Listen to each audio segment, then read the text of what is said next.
Hey, Psych 230 students. All right, now you've made it halfway through the class.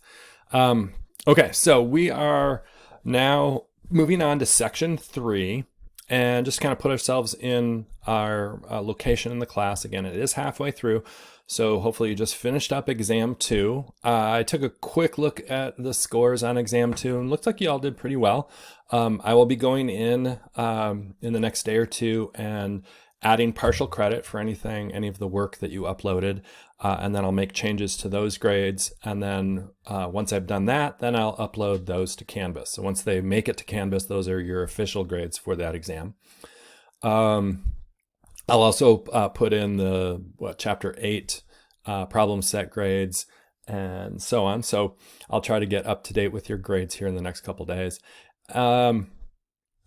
Otherwise, and I also this last week put in the 0 week extra credit for those of you that did it. I added those 10 points to the exam 1 scores. Okay, but so at this point, we have now, section 1 was descriptive statistics. Section 2 was z-scores, moving from a z-score as a descriptive statistic to now a z-score as a inferential statistic, where we taught you how to do hypothesis testing. So as I've said before, chapter 8 is kind of the crux, the central chapter in this class, because it teaches you the 4 steps of how to do hypothesis testing. It teaches you about critical regions, the null hypothesis, alternative hypothesis, the decisions we can make, reject the null, retain the null, the possibilities of type 1 error and type 2 error. It teaches you about effect sizes and power. What you're going to see moving forward is we're going to take all of those concepts and do the same hypothesis testing every chapter from this point on. We are now officially in all of the inferential statistics. And so from this point to the end of the class, over the next 4 weeks, we're going to teach you 6 more hypothesis tests, or what we call test statistics. You have now learned to use the z-score as a test statistic. The 4 steps is going to continue on.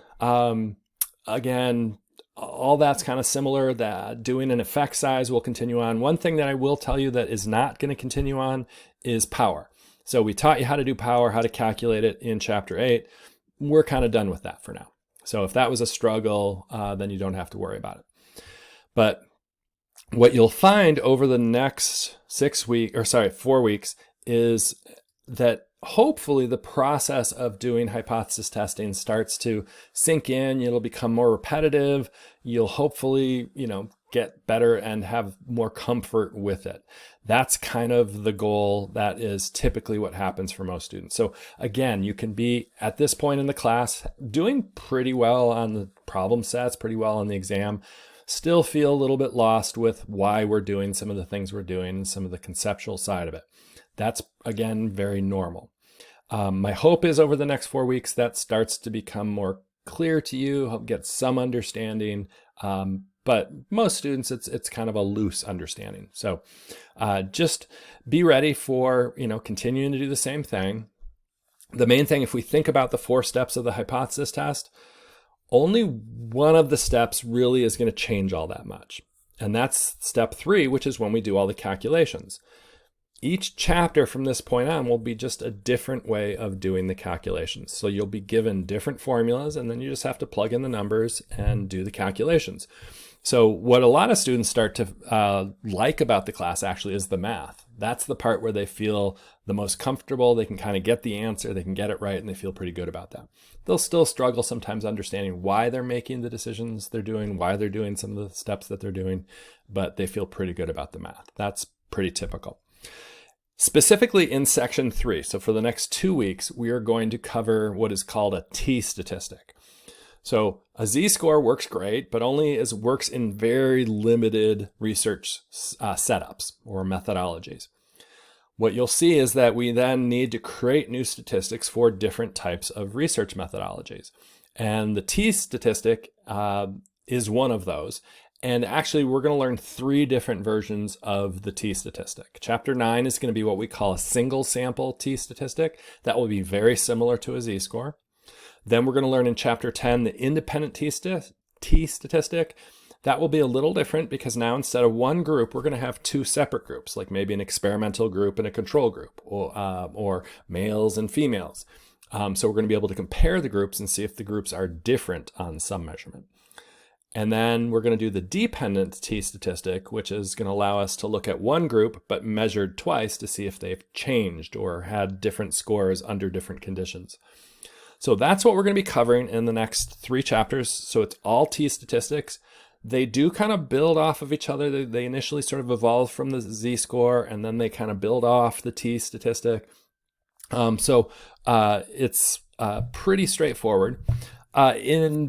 Also in these next 2 weeks, what you'll see is all 3 muddy points are due by next Sunday. So chances are you will have maybe done chapters 9 and 10 and done those problem sets. And so those muddy points will make some more sense to you. But the chapter 11, you may not have even worked on yet, but go ahead and, take a peek at it at some point and just see if you have any muddy points. And that's just going to allow me to then create a video next week to cover any of those muddy points. Then the chapter 11 one is due, at the end of that week, but that at least gives me some feedback from you on what you're struggling with. So you'll see all 3 muddy points are due. One of them, chapter 11, is due well before its problem set.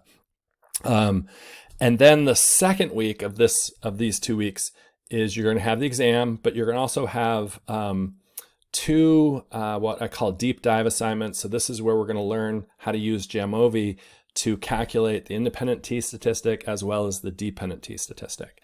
And so that's something that you're going to be doing, and that will also be due in 2 weeks. So you'll see that second week only has the 1 problem set, does have the exam, but it also has some deep dive assignments. And then there's a couple of discussion questions coming up.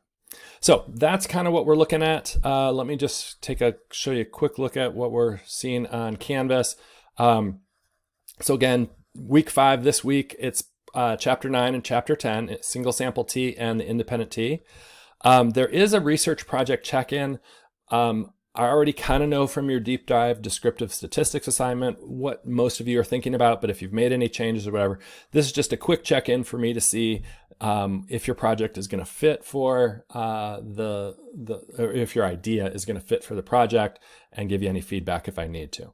And then again, the research project is only listed there just as a reminder that that's coming due, but you can see at the bottom it's not due until the 16th of December. And then this week we have the discussion on hypothesis testing. So you learned and got exposed to hypothesis testing last week. I wanted to let it sink in a little bit, take exam 2, and then we're going to discuss it a little bit more because we want to try to deepen your understanding around that. And then in week 6, we're going to focus on chapter 11, which is the dependent T. And then you're going to also have your deep dive. So there's going to be deep dive independent T, and there's also going to be the deep dive dependent T, which is not showing up here, but as part of actually going to be due this week, because those 2 assignments will help you actually a little bit on the exam. And so that's something to be aware of. The other last thing that I want to talk about, I'm really cut off down here. The last thing I want to talk about is that the exam 3 has something new in it. And it's what I refer to as a 20-point question. What it's going to be is this exam 3 is only going to focus on chapters 9, 10, and 11. So it's only focused on the T statistics. It will again be the same kind of format as other exams, multiple choice, maybe matching, and then computational questions. But in the computational questions, normally each of those are worth 3 points. And they've typically told you what to do in each step. What you're going to see is there's going to be 1 question on this exam. There's going to be a bunch of 3-point computational questions where I'm testing all 3 of the T statistics. So there'll be some 3-point questions about the single sample T, chapter 9, some about the independent T, chapter 10, and some about the dependent T, chapter 11. But there's also going to be 1 20-point question which will only focus on one of those 3 T statistics. And all it's going to give you is a paragraph describing a research study and a table of data. And then you've got to decide which of the 3 T statistics to apply to it, do all the calculations on your own without prompting, me telling you what to do step by step, and then write your result as you'd write it in the literature. You're going to see that there's more and more of an emphasis of how we report our results in the results section of articles. And so because your task in the future and your future careers is to be able to read research articles and be able to read those results section, I want you to learn how to write them and so that way you know where those numbers come from. So you're going to have to write that. And that's going to be the answer to that 20-point question, is the write-up for the literature. However, again, it's worth 20 points, and all computational questions I can give you partial credit. So if you write up the research result perfectly, it has the right wording, all the right numbers in the right places, and all conclusions are correct, I'll give you the 20 points. If you get it wrong or some of the numbers are off, then I go look at your work that you uploaded or sent to me by email. And I then try to look for partial credit. And so let's say you made just one little math error. That's okay. You'll still probably get 19 out of 20 points because I can see you did everything right. You just had a math error early on. It threw off a bunch of your numbers, but really you did everything wrong. You just had one mistake. So then 19 points. But if you had a couple mistakes, then a couple more points. Or if you don't write it the right way for the literature, I'll take points off for that. If you choose the whole wrong statistic, I'll take points off for that, and so on. So just be aware that's coming. And I'll talk a little bit more about it probably next week. And then there's also a review video for the exam number 3 that goes over how to choose the appropriate T statistic. And so you'll want to watch that.